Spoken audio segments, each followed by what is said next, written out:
So you have a vacancy in your rental property and you're looking for some advice on how to find a better tenant than the one you just had. In this video, which is part of a longer interview video that I did for my friend's podcast, I discussed a number of different tips for tenant screening in the post-eviction ban era, as well as referencing one of my favorite sites for tenant background and credit checks. But hey, if we're just meeting, my name is Vitaly Volpov. I'm an active real estate investor with just under 90 rental units in my real estate portfolio. I'm also a part owner of a real estate brokerage in upstate New York called Serenity Real Estate Team, and I'm a licensed New York State attorney. On this channel, I discuss relevant legal concepts as well as best strategies and tips for real estate investing and personal finance. If you're new to the channel, consider subscribing and hitting the notification bell so that YouTube notifies you of all my future content. If you enjoyed the content in this video, hit the like button and comment down below. But without further ado, let's talk about tenant screening. But I did want to touch on the subject of tenant screening. Yes. Just to circle back. Sure. That conversation I mentioned I had with that individual that's just starting in real estate. That I think that's one of the most important things is tenant screening, right? Yeah. Because if you get somebody, especially now, that comes in and doesn't pay rent, you're really hurting. Yeah. So, and that was one of the lessons that I really had to learn early on. People would show up with cash and an extra month's rent and so forth. So I'm curious, what do you do? Whatever you're willing to share. Yeah, so I actually have a YouTube video that I did on my channel specifically on a platform that I've been using for a long time. It's not the exclusive platform that I've used, but I've certainly used it significantly and substantially. It's called rentprep.com. I don't know if you've heard of it. Yeah. It's one of the best platforms that I found across the last 5-7 years. And it is something that I use not our agents use because I don't do the leasing myself anymore, but like on a regular basis. So what it offers, and I'll put a link in the description below this video, you guys can check out that video. I go into depth, I do a full tutorial on how to do the tenant application, how to input the information, how to find out about their credit, their background check. You can even do employment verification. You can even do their bank account verification and see what kind of financing they have. But obviously that's a tool and that's a website that you have to use it to be able to get the value out of it. But to your bigger question, basically 100% landlords should be doing tenant screening. Yeah. You shouldn't be going into a rental situation where you're the landlord and you're looking for a tenant on a handshake, right? So you got to have an application, you got to have a lease. Things need to be documented and written down. Secondly, you shouldn't be taking cash from a person who's just showing up off the street and telling you, hey, I'll move in like 3 days. You know, the first is in 3 days, I'll move in, I'll give you cash. And sometimes they even offer you more than 1 month, right? So they'll give you a security deposit for a month, the first month, and I'll give you 2 more months after that. It's all cash, sure it is, you know?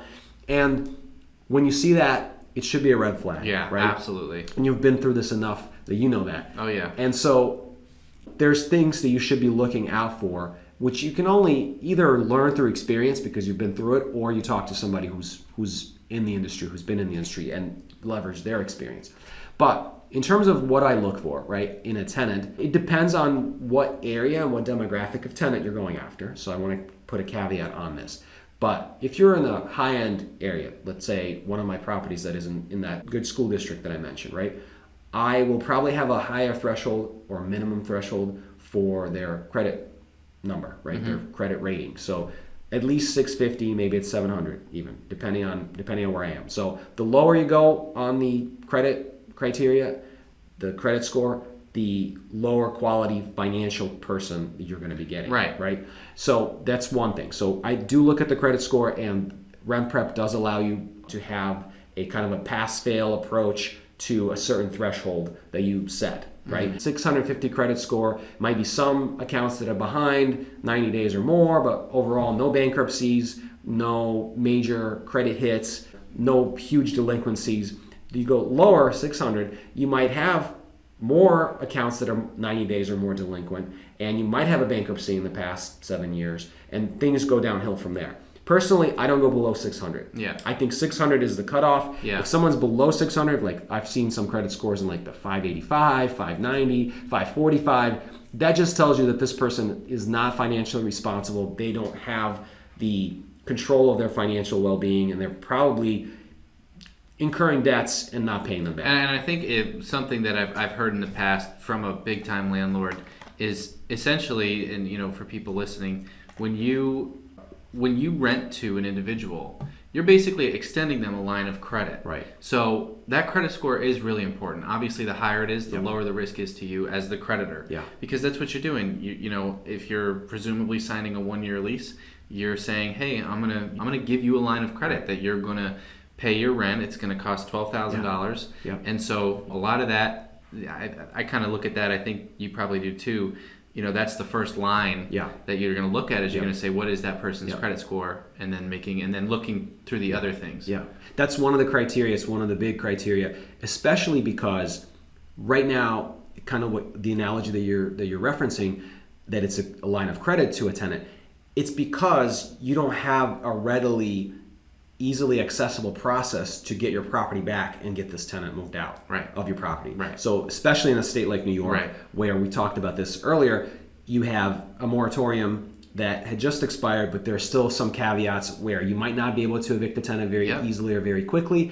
And then in addition to that, even if all those things, all the recent pandemic related restrictions are lifted, you still are left with the prospect of having to go through the New York State eviction process, which could easily take 90 days, right? So you're at least losing 90 days, 3 months worth of rent, and that is certainly a risk that you have to be concerned about when you're trying to assess whether an applicant is going to be a good tenant or not. So definitely credit score is one thing.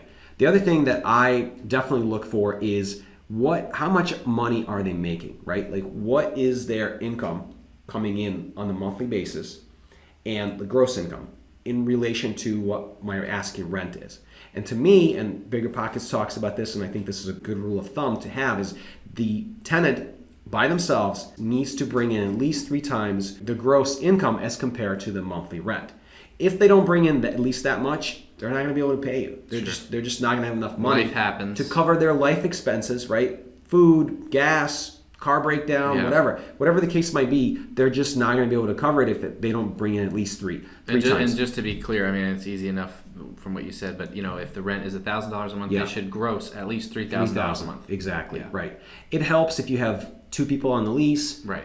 and if they are married, I value that a little bit more than if they are just boyfriend and girlfriend. Now, I'm not saying that that's the determinative criteria. If there's a Sure. boyfriend and girlfriend, I'm not going to obviously discriminate based on familial status. That is one of the protected categories in New York and other states. Right. But the point of it is that you are more likely to see that these people that are coming to rent from you are going to continue rent from you as a unit, meaning that both of them will stay in the apartment and both of their incomes will go toward paying your rent. So if both of them are bringing in together $6,000, well, now they can pay or afford something up to $2,000. Sure. And if your rent is $1,200, you're feeling pretty secure at that point. Right. But there have been many scenarios where I've rented or we've rented to a boyfriend and girlfriend couple or whatever, and then 2 months into it, hey, so and so moved out. We broke and up. They broke up and they're out of the apartment. Oh, can I get off the lease? Can I be taken off the lease? Right. You get into those conversations. Right. So definitely income, right? But also income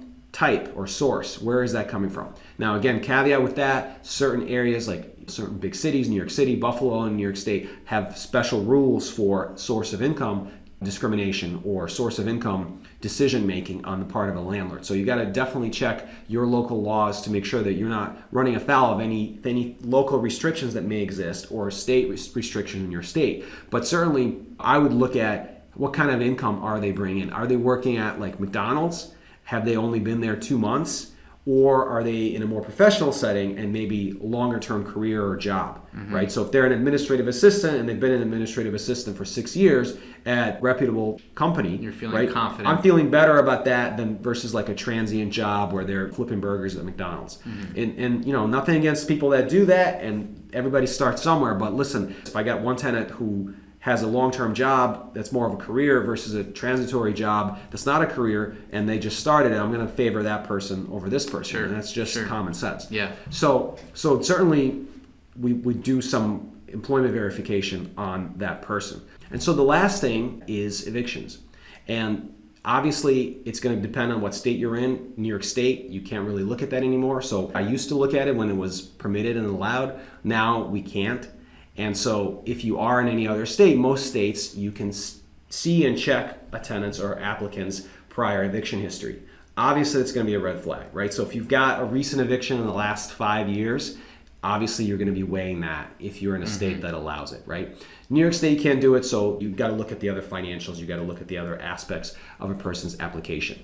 The other thing is I have a specific application that I use that lays out certain criteria. It has certain questions that I ask, and I did a whole video on that, separate video on my YouTube channel, so I will put a link to that video as well. You guys can check it out, and you can actually get a copy of my form that I use, my application form, if you follow the link in that video, and you guys can just download it for free.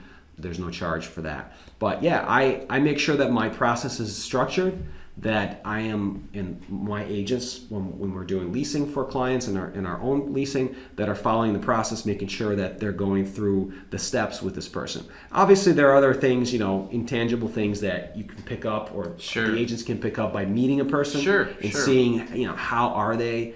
Like there are some tips you hear from landlords that, can you check out their car? Like, is their car really messy? Do they come to the showing with like dirty clothes, stains, and everything else? They might be messing your property, right?